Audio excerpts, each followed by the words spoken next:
12 hours in Accra. Good afternoon and welcome to Midday Live from the News Hub. My name is Bright Nana Amfo. Coming up this afternoon, President Nana Addo Dankwa Akufo-Addo leaves Accra for a 7-day tour of the 3 regions in the north. Meanwhile, MMDAs in each of the regions have been asked to pay 5,000 cedis towards the visit. Breast cancer is now the second leading cause of cancer deaths in Ghana, with 2,900 cases diagnosed annually.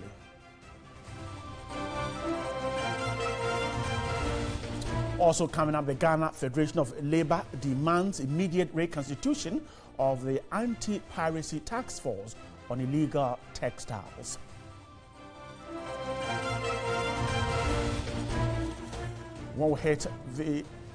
We'll tell you more about our TV3. Residents of the Upper East region express appreciation to management of TV3 for bringing to their homes exciting and entertaining programs. On the international front, more than 20 people killed and at least 100 injured in a mass shooting at Las Vegas concert.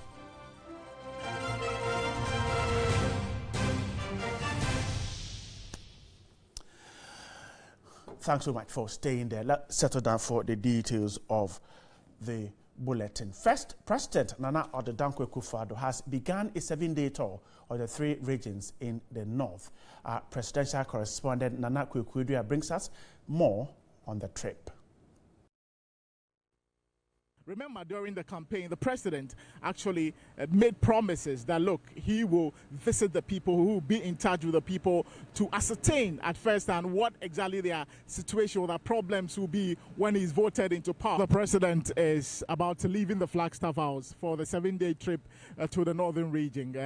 Remember, this has been an institutionalized trip. Ending of every month, the president will be visiting one of the regions to ascertain exactly how activities are going there, these policies and other things government is doing in the regions is assessed or are assessed by he himself. He will begin his trip by visiting the Upper West region, where he will, on Monday, that's today, inspect the commissioning of the Wa Water Supply Project. They will later in the day meet with the Upper West Regional House of Chiefs in Wa. The president will also run off his tour with some visits to Laura. He will also visit Bolga Tanga, where he will visit the regional hospital, and then he will visit the Via Dam inspection works ongoing there in the Bolga. He will on Friday also visit the northern region to see some projects there. He will wrap up actually on Sunday, where he will return to Accra. This is part of the promises he made during the elections or before the election to the regions, and is fulfilling it. Remember, the president also said, look, I'm in a hurry to ensure that everything I promise is executed. From the Flagstaff House, Nana Kwekwe for TV3 News. We'll return to the president tour of the 3 regions in the north, particularly on what is trickling in that some MMDAs have been asked to contribute 5,000 cedis towards the president's trip. We're told the president has asked that be stopped. We're told the officer who acted in that capacity was not authorized to do that, and so we will get some analysis and some more information on that. But until we're able to establish that, 54-year-old Aishetu Inusa, a breast cancer survivor, is asking women to have constant checks of their breast. Surviving a breast cancer operation for the past 2.5 years, she believes opting for the operation was the best decision she ever took. As Ghana joins the rest of the world to mark the month of October as Breast Cancer Awareness Day or month, we'll bring you the story of a survivor. 54-year-old Aishetu Inusa has been living at Apemkwa in the Greater Accra region since she got married to her late husband 3 years ago. She tells us she noticed a lump in her breast barely 5 months into marriage.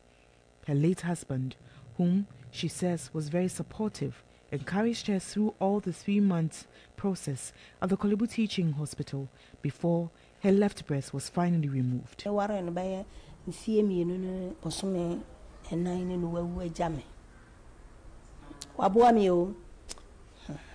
It's been 2 years since she had the operation and has since been on medication. Though she sometimes feels tired intermittently while doing some chores, after the operation, she believes it was the best decision she took. I'm very happy I took that decision. I would have lost my life. She expressed worry about the alarming rate of breast cancer cases in Ghana, hence calling on all women to have constant checks. It's a very dangerous disease and must be taken very serious. Her daughter, Ramatu Umar, and only surviving relative, says she was shocked when she found out about her mother's condition after it was hidden from her several months, but she was also glad she did it. I'm happy because that sickness is very dangerous, and when it lasts long in you, it may kill you. Breast cancer starts when cells in the breast begin to grow out of control. These cells usually form a tumor that can often be seen on an X-ray or felt as a lump. According to the World Health Organization, 95% of breast cancers are curable if only detected early. The disease is the second leading cause of cancer deaths in Ghana.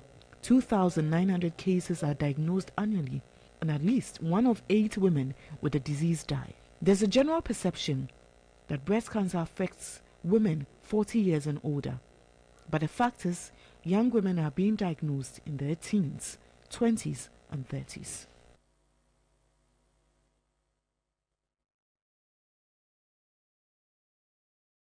And of course, this is the Breast Awareness Month, the month of October. A lot more is happening around the globe, and in Ghana, we are doing more than perhaps what others are doing. My guest will tell us exactly what we in Ghana are doing. Dr. Josephine Nsafo is a medical doctor, but she is a general surgeon, breast surgery unit of the Korle Bu Teaching Hospital. There's a unit under the Department of Breast Surgery. Good afternoon. Good afternoon. Grateful for your time with us. And then also have in the studio a survivor, Madame Monica Opon, who has opted to speak in the local dialect, Akan. Mami, good afternoon. Good right. So, Mami Opon, Monica Opon is a survivor, and she will speak in the local dialect. Doctor, let me begin with you. It's a global celebration or a global awareness month. What are we in Ghana doing?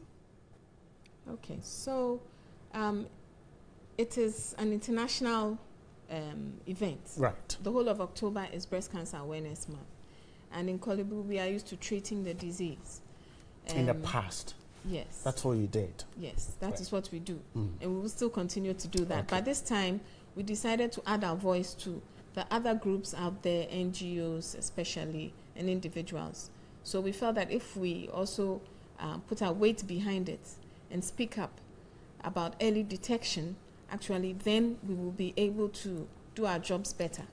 I'm saying that because early breast cancer is actually curable, but we tend to see a lot of late-stage disease at Korle Bu. Yes, we do treat, and there's a lot we can do, but the results are not the best, as you know. But we do have a number of patients who have been smart enough to come in early, and they have actually been cured and are living very healthy lives. So our message this year is early detection and effective treatment of breast cancer saves lives. I'll come back to you, Dr. Nsafo, but Mami Monica, who de ma kind of friend enufum yarban enyibi kokram yarba acho mimete malam side na me tonton tomatoes nya dem de ko achi nti hospital bi wo ho efe na akawe acho kasadenzen mam kakra acho hospital bi wo efe na akawe na doctor no wo ho no ya madam fo nti bi wa me call say o didwa fa brem me didwa na e de command na watua meka ti me kwa o say wo ma Sister Monica mpo frem na na ya mpacho ya hwe unufu wo ho ahwe na mso antenance mpacho me den mehu tebu ana ni office won mpa wo ho ma koda no ahwe ama o cho sifiri nim kopim be 2 years ache ma me ko pension to ko pension na me so wo ma dwen mu say at time odi atu bitirimu ni ti tembia me wo ho a o say me hwe ti da kro me dware a me ma me nsaso a o kire me se na me ye no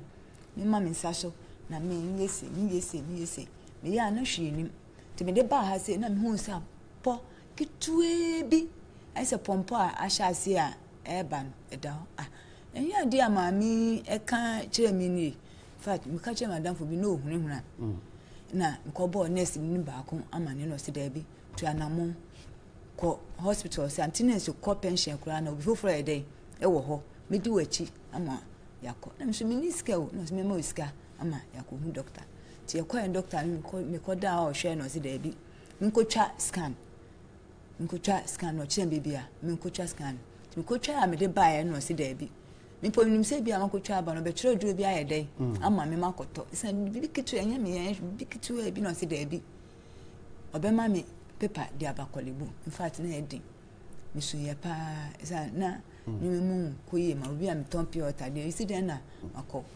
hospital madam for nurse nso obeboa in fact oboa me se na obe kolebu ya obe koyi jise ukita insurance nti kolebu na wazero kona wa koye operation de bi no o de me o transfer me ho no makohwe on the so ahwe nso se me nsan kokolebu na I'm just trying to get a survivor's story. I asked her how she got to know if she had the disease, and she told me that she had a nurse friend and who kept advising her to regularly check her breast for any lump.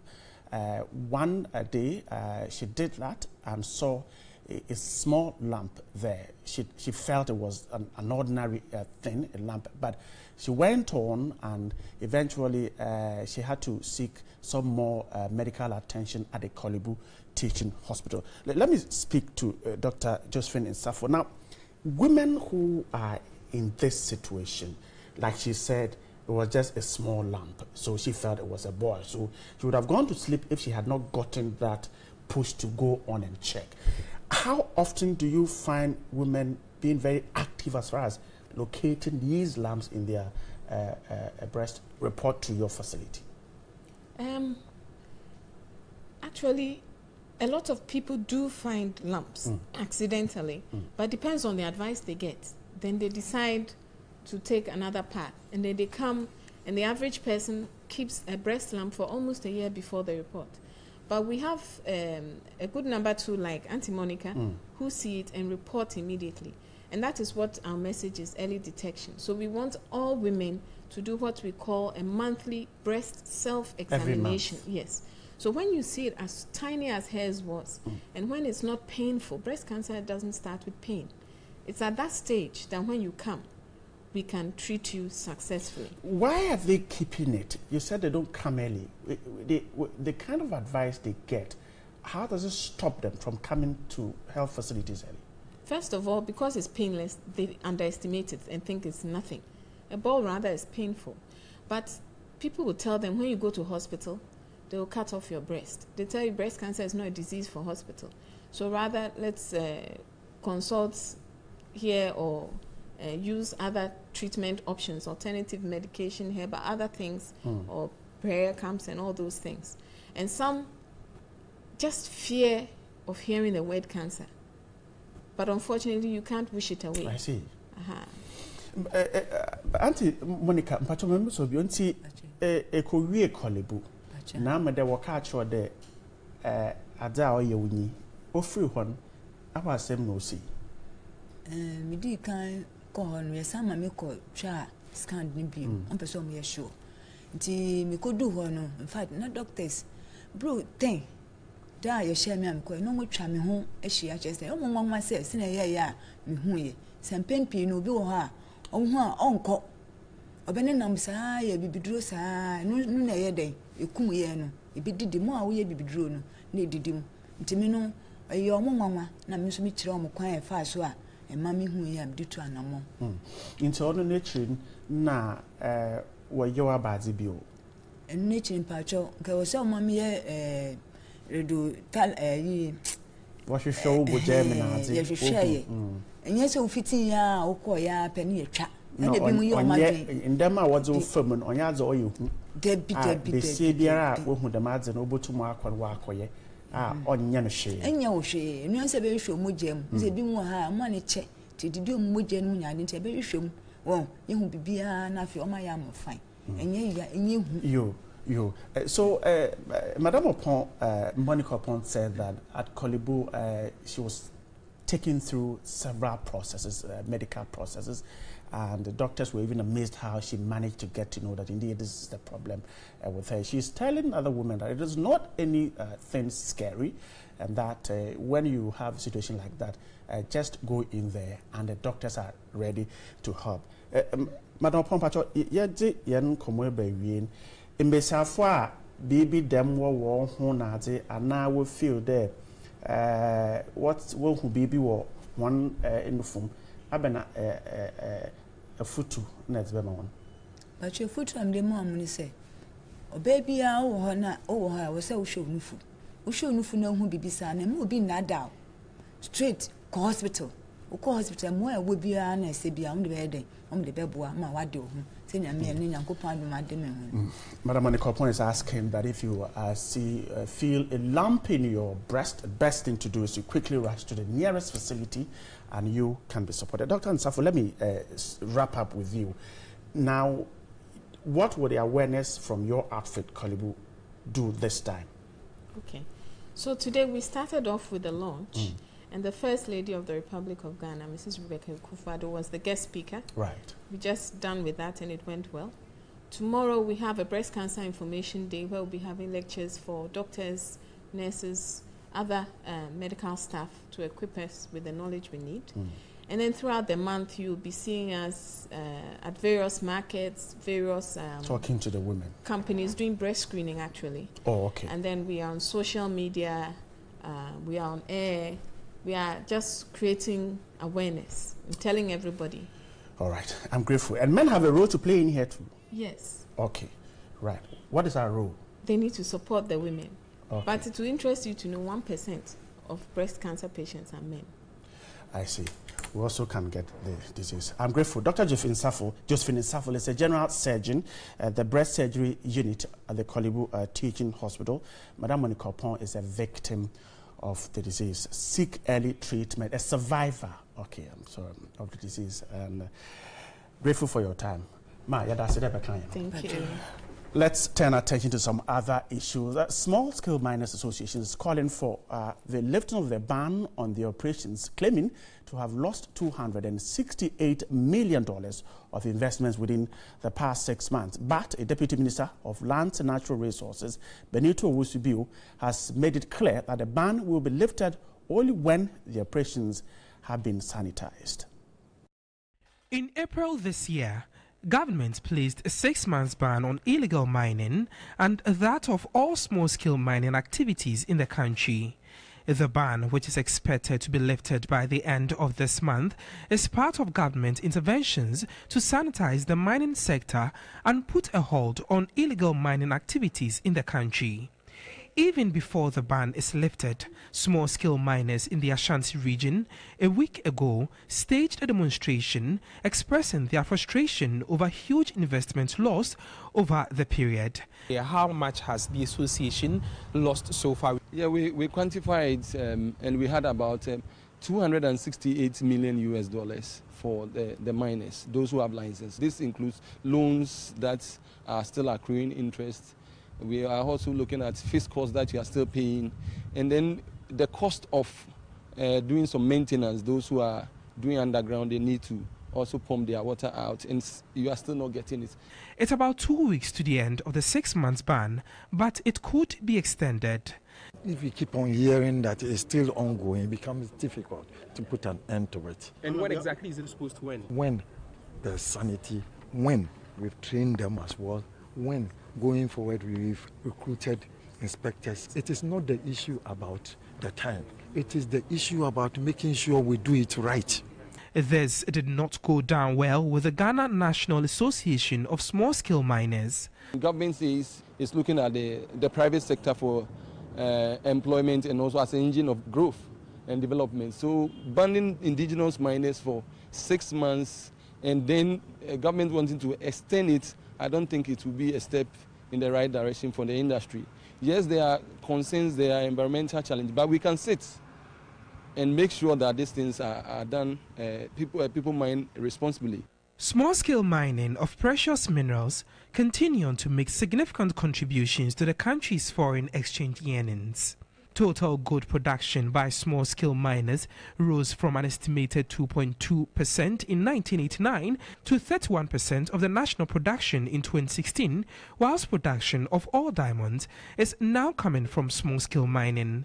But how will the ban on small-scale mining activities affect the above figures? When you put monetary value to the extent of degradation and the pollution that had been going on, then I would say the money that we are losing now in terms of revenue from the small-scale sector, I would say is chicken feed. Why? Because the gold, at the end of the day, although it's not being mined now, it's still there. We've not lost it. Okay. And even now, the world market price is going up. Currently, 700 mining concessions have been affected by the ban. For TV3, Kwabna Edu James.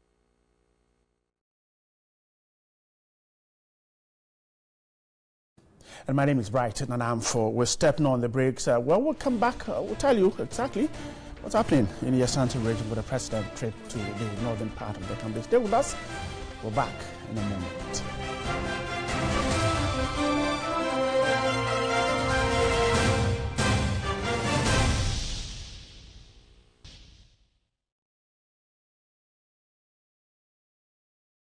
Right, so let's go back to our earlier story.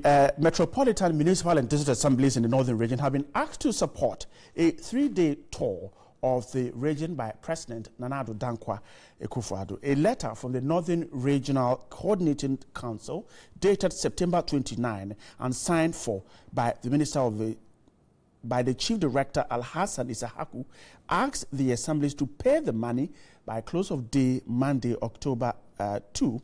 A copy of the letter cited by TV3 explained the money is being taken to put together the required arrangements for a successful tour of the president. Each assembly is required to pay or contribute 5,000 cedis to that fund. It is unclear whether the presidency is aware of or sanctioned the collection to sponsor the trip. Let me quickly go and speak to a deputy local government minister, Obiamwa, who's just joined me on the phone lines. Good afternoon. We have information indicating that the president has gotten knowledge of this issue and has asked that that directive be withdrawn. Is that the situation now? Well, we don't need, thank you very much.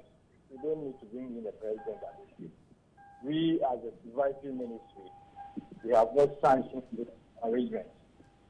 That's the most important thing. Nobody is required to pay anything. It's not been sanctioned by the ministry. Obiamwa, I'm asking that information we have is indicating that the president has gotten knowledge of this and has asked that that directive be withdrawn. And I'm asking... And I'm saying that I have not spoken to the president about this matter. You want me to confirm the information you have? I don't have the information you have. If you can... I have is that we have not sanctioned this, and we have asked them not to pay. Okay. I missed you because your line kept dropping. If you can reposition yourself and then if you can tell me exactly what you told me just a few seconds ago. I'm in a car. Okay, it is better now. Please go ahead. It is better now. I'm saying that the ministry which supervises the district has not sanctioned this arrangement. The presidency has their own arrangements when they go on duty trips. It's not for districts to say that they are contributing towards the president's trip. This ministry has not sanctioned it, and they are not prepared to pay anything. So in effect, the officer who signed the document was not authorized to do so? He did not seek approval from the ministry. Right. Now, in this situation, what will the ministry do to, because the perception out there is that it was authorized from your ministry? The letter doesn't say whether it was authorized from the ministry. That's number one. Number two, it was not even copied to us. The letter was not even copied to the ministry. There's no indication in the letter that it was authorized from this ministry. We are telling that we did not authorize it. All right. Obiamo, I'm grateful. Grateful for your time with us. The line quite bad there. I'm struggling to hear what Obiamo said finally, but he's a deputy local government minister. I said that the ministry has not authorized any of such thing and that no directive has been given about that. This is Midday Live.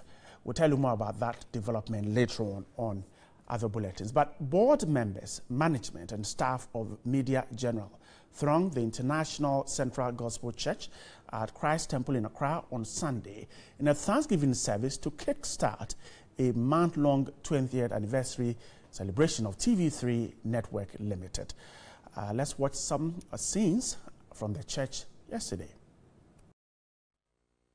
The service was to thank God for sustaining the station over the years and to seek God's favor as it begins a new phase to become a force on the African continent and beyond. Preaching the sermon on the theme From Elijah to Elisha, the General Overseer of the ICGC, Pastor Mensa Otabil, encouraged Christians to identify their potentials for effective leadership. He lauded TV3 for being the conduit from which the church propagated the word of God. Executive Pastor of the Christ Temple, Reverend Albert Okran, urged the staff and management to collectively strive harder to achieve goals set for the years ahead. Our prayer for you is that the years ahead will be filled with pleasantness, that your business will see growth, it will see increase, and it will see progress. Later in an interaction, the founder and the General Overseer of the International Central Gospel Church, Pastor Mensa Otabil, attributed TV3's achievements in its 20 years milestone to its resilience. I'm honored to be associated with the station. It was the first station to broadcast my messages on television. And so much of my life and my ministry is tied to what you represent. And I think the quality you have shown over the years is an example of what we need on our continent. And we trust that you take over this continent of Africa with great broadcasting programs. The Group Chief Executive Officer of Media General, Pearl Nsia Mensah, said the group is looking forward to redefine the broadcasting landscape through hard work and is poised to deliver more innovative programs. We have to tell our own story. We have to stop depending on the Western media telling our story so that we can speak to our people, we can say the right things, we can bring the right things into focus and help to make our continent the great continent that it should be. The anniversary is on the theme Reshaping News and Creating Stars in Ghana.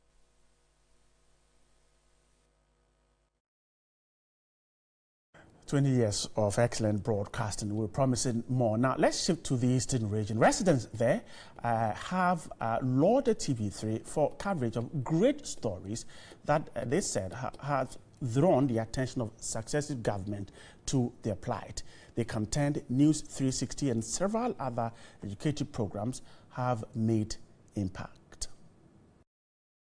We caught up with Elizabeth Agbeko, a trader. Her love for TV3 knows no bounds. She confidently had designed her hair like TV3. She told us educative programs on marriage has helped her a great deal. I like all your programs. In fact, I'm in love with TV3 for no reason. That is why I have even designed my hair like TV3. So is her colleague, Mary Kwachua. TV3 should enrich its news content not only in Ghana, but in Africa and beyond. For others, the niche TV3 has carved in daring to tell the story of communities sometimes at the peril of the lives of reporters, is unprecedented. They could only ask for more in the area of sports. TV3 has done a lot for Ghanaians in terms of our election, the way they cover the election, the way they come out with their interviews, their news readers, they are so okay. And I think the only thing TV3 likes is, Ghanaians and our football. TV3 is not used for football, and we like football. So I think some of your programs must be much about football. But locally, you are the Al Jazeera, CNN of Ghana. And if I may add, there's one thing I don't like about TV3. It seems you don't like sports too much. So if you wouldn't mind, you should inculcate soccer, football into your programming.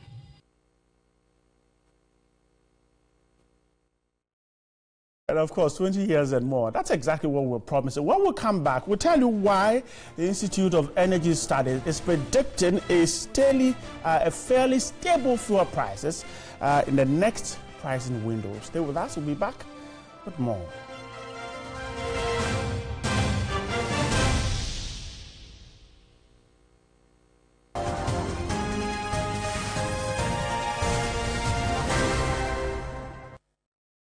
Now, let's stay on the Korle Bu issue. The public relations officer of the hospital, Mustafa Salifu, says the cancellation of the contract with Unibank would not attract any judgment debt. Speaking on Midday Live, he, however, added that management has rolled out a new system targeted at providing a seamless process for collection and monitoring. You've stated in your release. Now, did the termination bring about any judgment debt, or could it have brought about any judgment debt? Before they started the work, there was an MOU that we signed with both banks, and there's a clause in there that says that if any party in the contract actually wants to exit, then you could give a notice of 90 days to the other party so that you can abrogate it. So I don't think this was going to result in the payment of any judgment debt. So why then didn't you wait for them to end their term before abrogating the contracts then? I think in the scheme of things, when crafting the agreement, we knew that something can happen and then one of the parties may want to exit the contract. That is why we have that exit clause in the contract that says that, yes, it's your right to exit the contract, but before you do that, give due notice to the other party so that they can exit without incurring any judgment debt. And did you do that? We did that. And what?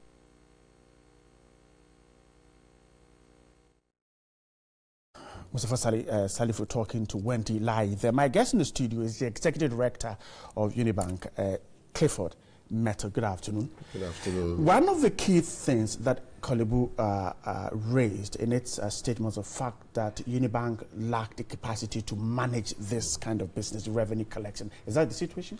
No, right. As has been pointed out, we have an agreement with Korle Bu. Now, this agreement clearly states two things that we needed to do.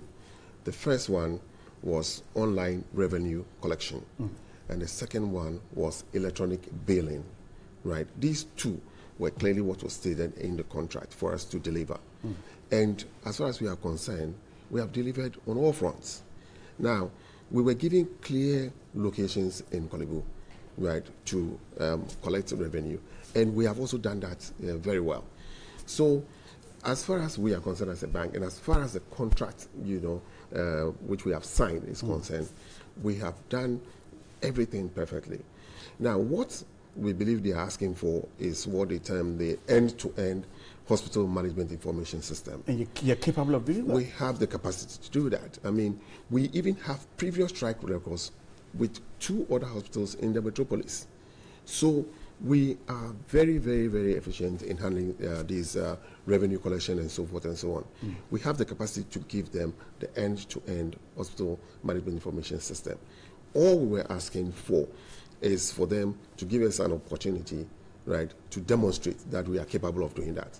In other words, we will want to do a presentation to Korle Bu, which we didn't. Which you never got the chance to. Yeah. The statement that Korle Bu released, perhaps are there any clarification the bank wants to do? Yeah, there are a few issues that were raised that we felt that we should clarify. Now, the first one has to do with the fact that there were some income leakages. You know, we tend not to agree, right, because as far as we are concerned, we are focusing on what was given to us by Korle Bu in the area that they gave to us to collect. And I must say that if you ask, and these are very verifiable figures, you know, we have done that, and there has been substantial increase in the revenue.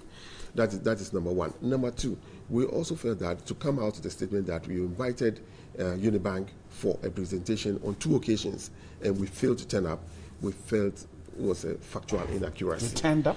We did not. That we did not turn up. They gave us the opportunity twice, and we failed to turn up. But did you turn up? No, we were not even given the opportunity. You're not invited. Right. No. I mean, we are talking about corporate institutions. If you want to invite somebody for an interview, there are clear ways to do it, or for a presentation. There are clear ways to do it. You write to the person, and then we do that. That opportunity didn't. So Korle Bu's statement that you were invited and you failed to turn up isn't true. It is not correct. The PPA, the Public Procurement Act, has rules for addressing concerns in some of these transactions. Why did you petition the president instead of using the rules in there? Very good question. Right. You see, the letter terminating our appointment, right, copied the office of the president. Now, in response, because we are saying that if you want to terminate an agreement or a contract, tell me specifically what you've done. A, you were not able to perform. B, there's this breach, and so forth and so on. So we were responding to the letter that was given to us. And in the letter, they copied the office of the president. So that's all that we did. We also responded to the office of the president, and then, not to them, and then we copied the office of the president. But you did not go back to the PPA, the Public Procurement Authority. Well, you know, see, this was a contract between us and Korle Bu. Okay. And they have given us clear terms. Okay. Now, in the procurement procedure, I mean, I'm sure they know what to do. Now, if they have terminated at a point and copied the office of the president, we just felt it was appropriate to do that. That's it. I'm grateful for your time with us. Clifford Metal is the executive director of Unibank, and we'll tell you more about that later on. The Ghana Federation of Labour has petitioned the Minister of Trade to, within this week, reconstitute the anti-piracy task force or risk series of demonstrations. No, once they have given us the letter, it commits the ministry. So we only hope that on the 11th, after the inauguration, the task force will be allowed to go out there to go and work. We can't sit down for our jobs to just go into the wind. And you see, it's about job creation. We are happy. It's the policy of this regime to create jobs. One district, one factory is a good idea. It's a good policy. But if the existing companies, if you say we are going to bring forth about 20 children, meanwhile you have 2 who you cannot even look after. So how are you going to cater for the new ones that you want to bring to this world?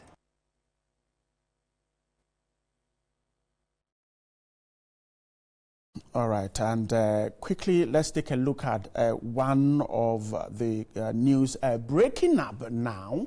We're told that the National Communications Authority says it will go ahead and revoke the licenses of 97 radio stations after the 30-day grace period given. We're told that they have also blamed the previous board of not enforcing the laws to the latter. They also blaming, we're told, of 97 more to face sanctions after a 30-day grace period. We'll bring you more on that later on. But now let's talk entertainment now. The general manager of TV3, Beatrice Abbey, says the station will not relent in feeding viewers with the best in lifestyle and arts, addressing audience on the company's 20th anniversary. She noted the mandate to be the best in entertainment remains unchanged.